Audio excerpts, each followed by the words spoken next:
Inalis ang bal-araw ng buto. Hawak ang setro ng muling pagsilang sa kamay. Malaking halaga ng kidlat ang tumama sa katawan. Ang napakalaking pinsala ay mabilis na nailipat sa leiyo ng mga patay. Walang tigil na gumagamot ang general na necromancer. Bago mamatay ang lahat ng kalansay, si Lin Moyu ay hindi makakatanggap ng anumang pinsala. Malawak ang sakop ng bagyo ng hangin. Napakarami ng kidlat ng muling pagsilang, mas marami kaysa sa mga nauna. Nakatanggap ng kidlat ng muling pagsilang.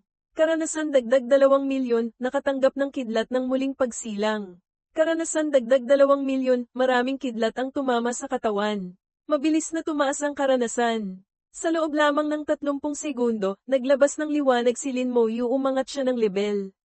Sa gitna ng pag-angat ng lebel, ang agos ng init sa kanyang katawan ay muling lumagpas sa sukdulan, sumugod papasok sa setro ng muling pagsilang. Naglabas ng kumikinang na liwanag ang setro ng muling pagsilang. Ang huling bitak, ganap na naglaho. Ang buong katawan ng setro ay agad na nagliyab sa maningning na liwanag, nagliliwanag sa lahat ng dako. Sa gitna ng puting liwanag, naramdaman ni Lin Moyu ang saganang lakas ng buhay, ito ang hininga ng buhay. Setro ng muling pagsilang, hindi kumpleto, maaaring gamitin ang puso ng buhay para ayusin. Ang teknik sa pagmamanman ay nagbigay lamang ng ganitong impormasyon. Hindi sinabi kung ano ang itsura ng puso, saan ito hahanapin. Hindi pa rin magamit? Ano ba talagang klaseng sandata ang setro ng muling pagsilang, naisip ni Lin Moyu.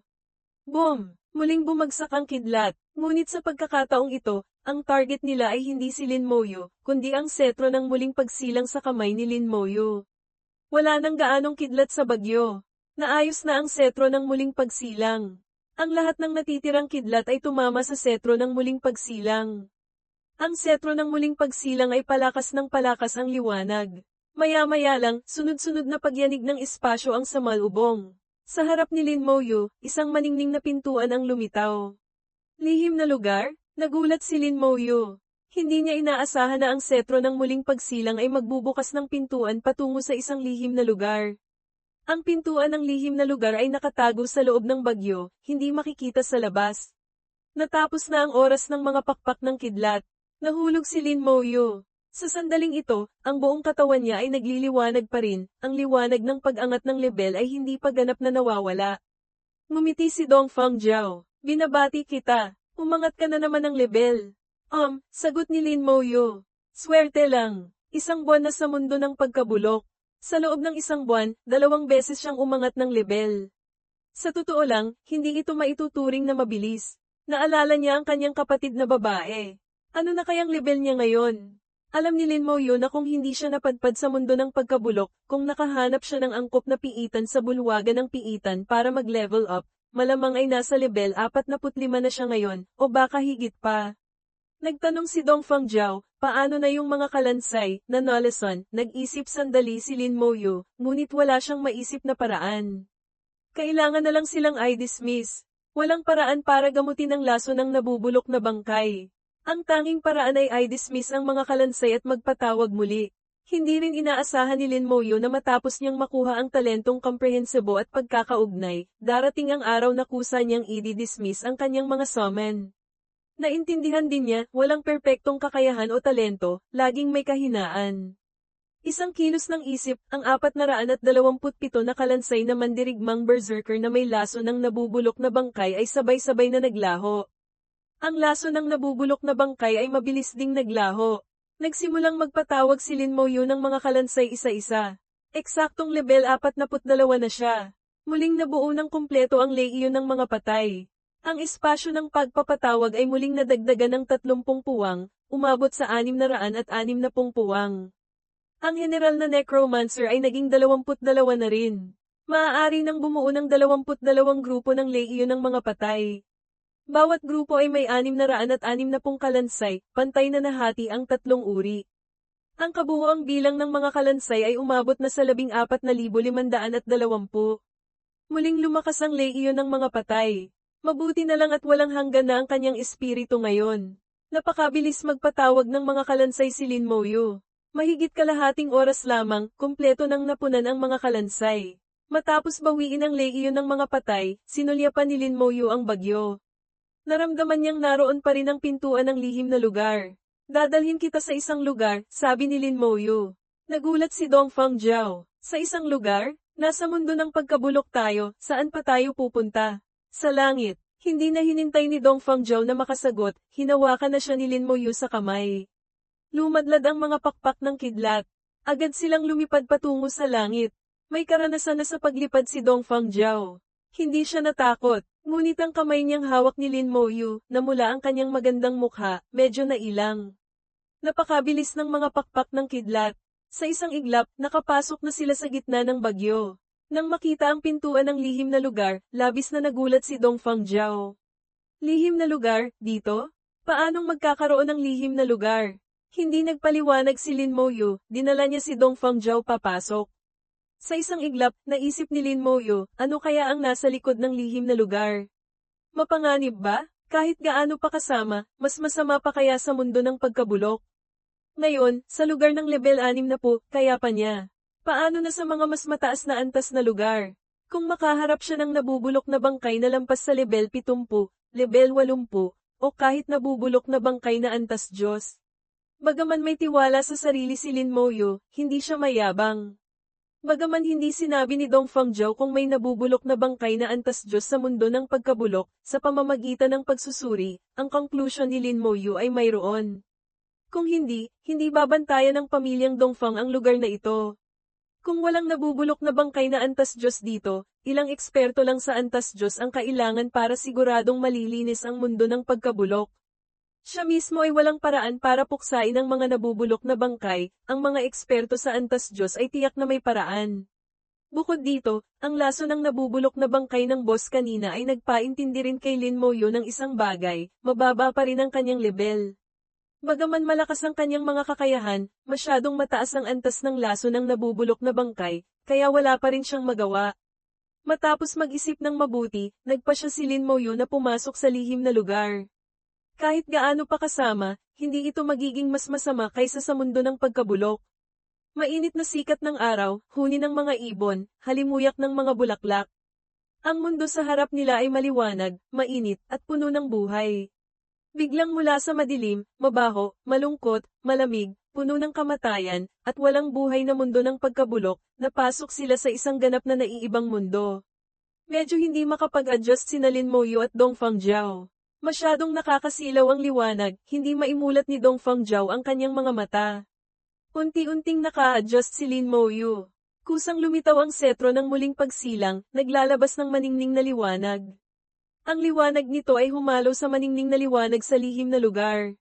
Nagpakawala ang setro ng muling pagsilang ng isang sinag ng puting liwanag na puno ng lakas ng buhay, tumutudla patungo sa malayo. Biglang naintindihan ni Lin Moyu, gusto siyang papuntahin doon. Ginagabayan siya ng setro ng muling pagsilang. Sa wakas ay naka-adjust na rin si Dongfang Zhao, puno ng pagtataka ang mukha. Nasaan ito? Tumingin si Lin Moyu sa paligid. Ang lihim na lugar ay puno ng mga bulaklak, damo, at puno, parang isang hardin. Sa himpapawid, may isang maliit na araw, nagbibigay ng enerhiya sa buong hardin. Ginamit ni Lin Moyu ang teknik sa pagmamanman sa maliit na araw. Umihip ang hangin dala ng teknik sa pagmamanman, dumaan ang mata sa hardin. Lihim na lugar ng muling pagsilang ang resulta ng teknik sa pagmamanman ay 4 na salita lamang, napakaikli.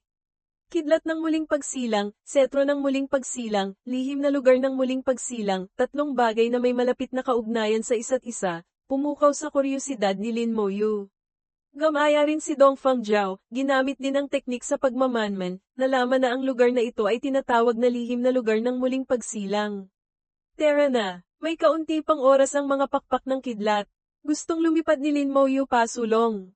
Ngunit biglang bumigat ang kanyang buong katawan, hindi makalipad pataas. Bigla niyang napagtanto, bawal lumipad dito. Hindi pinahihintulutang lumipad. Kung gayon, maglakad na lang tayo. Tumuntong sa malambot na damo, huminga ng sariwang hangin. Nagpakita ng kasiyahan si Dongfang Zhao. Mas sariwa ang hangin dito, mas mabuti kaysa sa mundo ng pagkabulok ng maraming beses. Ang hangin sa mundo ng pagkabulok ay parang basurahan na maraming taon nang hindi nalilinis, parehong mabaho at maasim. Natural na hindi ito maihahambing dito. May maliliit na insekto na gumagapang sa hardin, gumagawa ng mahihinang tunog. Sa unahan, may tunog ng umaagos na tubig. Sa likod ng hardin, may isang lawa. Malinaw ang tubig sa lawa, masayang lumalangoy ang mga isda. Sa langit, mga kawan ng ibon ang lumilipad. Lahat dito ay puno ng buhay. Sinundan nila ang gabay ng setro ng muling pagsilang, tinawid ang hardin, dumaan sa isang maliit na kagubatan, at sa wakas ay nakakita ng isang mansyon. Ang mansyon ay nasa gitna ng kakahuyan, napapalibutan ng maliit na tulay at umaagos na tubig, parang isang paraiso. Naiiba sa paraiso ng lihim na lugar ng banal na kahulugan, ang lihim na lugar ng banal na kahulugan ay mas simple, may lasa ng ordinaryong buhay. Ngunit ang lugar na ito, hindi mukhang tirahan ng tao. Hindi alam ni Linmo kung bakit niya ito naramdaman. Napapalibutan ng umaagos na tubig, ang mansyon ay parang isang hiwalay na isla, konektado sa labas na mundo sa pamamagitan ng isang maliit na tulay. Aray! Biglang sumigaw si Dong Fang Jiao. Lumingon si Lin Moyu. Sa likuran, hindi niya alam kung kailan lumitaw ang isang manipis at transparent na hadlang. Eksaktong nauntog si Dong Fang Jiao sa kakaibang transparent na hadlang. Kailan pa lumitaw ang hadlang? Nagtaka si Lin Moyu. Kanina, malinaw na walang hadlang. Umatras siya ng 2 hakbang, madaling nalagpasan ang hadlang. Pagkatapos, humakbang siya pasulong, madali ring nakapasok sa hadlang. Ang hadlang ay walang epekto sa kanya. Ngunit si Dong Fang Jiao, kahit anong gawin niya, hindi siya makalagpas. Naisip ni Lin Moyu ang setro ng muling pagsilang. Ang pagkakaiba sa kanilang dalawa ay ang setro ng muling pagsilang. Nang ibigay niya ang setro ng muling pagsilang kay Dong Fang Jiao, hindi rin ito mahawakan ni Dong Fang Jiao. Para kay Dong Fang Jiao, ang setro ng muling pagsilang ay parang isang ilusyon, hindi mahahawakan. Nakikita, ngunit hindi mahahawakan, parang isang multo. Sinubukan pa ng ilang beses. Bumantong hininga si Dong Fang Jiao. Kung hindi, ikaw na lang ang pumasok. Dito na lang ako sa labas maghihintay. Hindi nag-alinlangan si Lin Moyu. Nagpatawag siya ng isang grupo ng lehiyon ng mga patay para protektahan si Dong Fang Jiao, pagkatapos ay siya mismo ang pumasok. Maayos siyang nakalagpas sa hadlang, tumawid sa tulay, at nakarating sa harap ng malaking pintuan ng mansyon. Nang makita ang pintuan ng mansyon, huminto si Lin Moyu. Sa pintuan, may nakaukit na larawan ng isang setro. Ang anyo ng setro ay kaparehong-kapareho ng setro ng muling pagsilang. Mas eksakto, ang katawan ng setro ay magkapareho. Ang setro ng muling pagsilang sa pintuan ay may dagdag na hexagonal na bato. Alam ni Lin Moyu, ito ang puso ng buhay na kulang sa setro ng muling pagsilang. Kapag nakuha ang puso ng buhay, magiging kumpleto ang setro ng muling pagsilang. Marahan niyang itinulak ang pintuan. Kusang bumukas ang pintuan ng mansyon. Pumasok si Lin Moyu. Pagkapasok niya, kusang samarado ang pintuan ng mansyon. Ang loob ng mansyon ay napakasimple. Mayroon lamang isang maliit na hardin, kahit isang silid ay wala. Ngunit ngayon, walang mga bulaklak, damo lamang. Sa gitna ng hardin, may isang rebulto. Sa kamay ng rebulto, tila may hawak itong isang bagay. Tiningnan ni Lin Moyu ang hardin ng ilang beses. Walang kakaiba. Sa wakas, lumapit siya sa harap ng rebulto. Ito ay rebulto ng isang babae, napakaganda ng pagkakagawa, parang buhay. Mula sa rebulto, makikita na napakaganda ng babae. Wala siyang makitang anuman. Kahit ang teknik sa pagmamanman ay walang reaksyon. Sa mundong ito, ang teknik sa pagmamanman ay kahit papaano ay magbibigay ng tugon, kahit isang pangalan lamang. Ang mga bagay na kahit ang teknik sa pagmamanman ay walang reaksyon ay hindi marami. Sapat na ito para patunayan na may kakaiba sa rebultong ito. Sinuri ni Lin Moyu. Sa wakas, napunta ang kanyang tingin sa posisyon ng kamay ng rebulto na may hawak na bagay. Kinuha ni Lin Moyu ang setro ng muling pagsilang at inilagay ito roon. Ang setro ng muling pagsilang na hindi mahawakan ni Dong Fang Jiao ay tahimik na nahulog sa kamay ng rebulto. Nagliyab sa maningning na liwanag ang setro ng muling pagsilang. Ang buong rebulto ay naglabas ng kumikinang na liwanag. Tahimik na umatras si Lin Moyu ng 2 hakbang. Bagaman wala siyang nararamdamang banta, nanatili siyang mataas ang alerto. Sa gitna ng maningning na liwanag, ang rebulto ay naging isang babae. Ang anyo ay hindi naiiba sa babaeng tao. Isang babaeng maganda, banal na mahirap ilarawan sa salita. Ang kanyang kagandahan ay napaka-espesyal, marangal, banal, na para bang hindi siya kabilang sa mundong ito. Hawak ng babae ang setro ng muling pagsilang. Mahinahon ang kanyang mga mata, malambing ang kanyang boses. Kumusta, tao? Nagtanong si Lin Moyu, maaari ko po bang malaman kung sino kayo? Mahinang sumagot ang babae, ako, ay dating Diyos ng buhay. Nanigas ang buong katawan ni Lin Moyu. Isang panginginig ang damaloy mula sa talampakan niya. Marami siyang hula tungkol sa setro ng muling pagsilang. Ang pinakamalaking posibilidad ay isa itong sandata na antas mitolohiya. Tutal, ang setro ng monarko na hawak niya ay isang sandata na antas mitolohiya.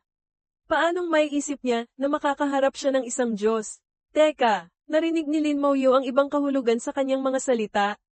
Sinabi niyang, dating, sa magagandang mata ng Diyos ng buhay, lumitaw ang kaunting kalungkutan. Agad na naramdaman ni Lin Moyu ang malalim na kalungkutan sa kanyang puso. Kusang umikot ang bato ng teritoryo. Ang pamatay na aura sa loob nito ay sumugod palabas, niyugyug ang espiritu ni Lin Moyu, na nagpabalik sa kanya sa katinuan. Biglang natakot si Lin Moyu. Hindi pa nagsasalita ang kaharap, hindi pa kumikilos, nagpakita lamang ng kaunting emosyon, na apektuhan na. Siya, ganito ba kitakat ang mga Diyos? Medyo nahiya ang Diyos ng buhay. Paumanhin, hindi ko napigilan ang aking emosyon sandali. Dahan-dahan siyang lumakad, pumunta sa isang lugar na dapat sana ay taniman ng mga bulaklak. Iwinagayway niya ang setro ng muling pagsilang sa kanyang kamay. Malaking bilang ng mga bulaklak ang sabay-sabay na sumibol mula sa lupa, mabilis na lumaki at namukadkad. Pagkatapos, pumunta siya sa ibang mga lugar at ginawa ang katulad. Hindi nagtagal, ang hardin ay napuno ng mga bulaklak, ang halimuyak ay kumalat sa lahat ng dako. Ang buong hardin ay napuno ng kulay. Natulala si Lin Moyu. Ito ba ang kakayahan ng mga Diyos? Hindi kayang kontrolin ng Diyos ng buhay ang buhay? Magalang na lumapit ang babae sa harap ni Lin Moyu. Matagal na akong hindi nakakakita ng ganitong tanawin. Marahil ito na ang huling beses na makikita ko ito. Tao, alam mo ba? Ang mundo sa labas pala, hindi tinatawag na mundo ng pagkabulok. Sabi ni Lin Moyu, sa mga talaan ng aming lahi ng tao, ito ay dahil sa isang malaking digmaan, isang napakatakot na kakayahan, kaya ito naging mundo ng pagkabulok. Bamantong hininga ang Diyos ng buhay. Ang gumamit ng kakayahang iyon, ay isa ring Diyos. Sinira niya ang aking mundo, ginawa niyang lugar ng kamatayan ang aking mundo. Pinatay niya ang mga tao ng tatlong lahi, pinatay niya ako, kasabay nito, nagpakamatay din siya.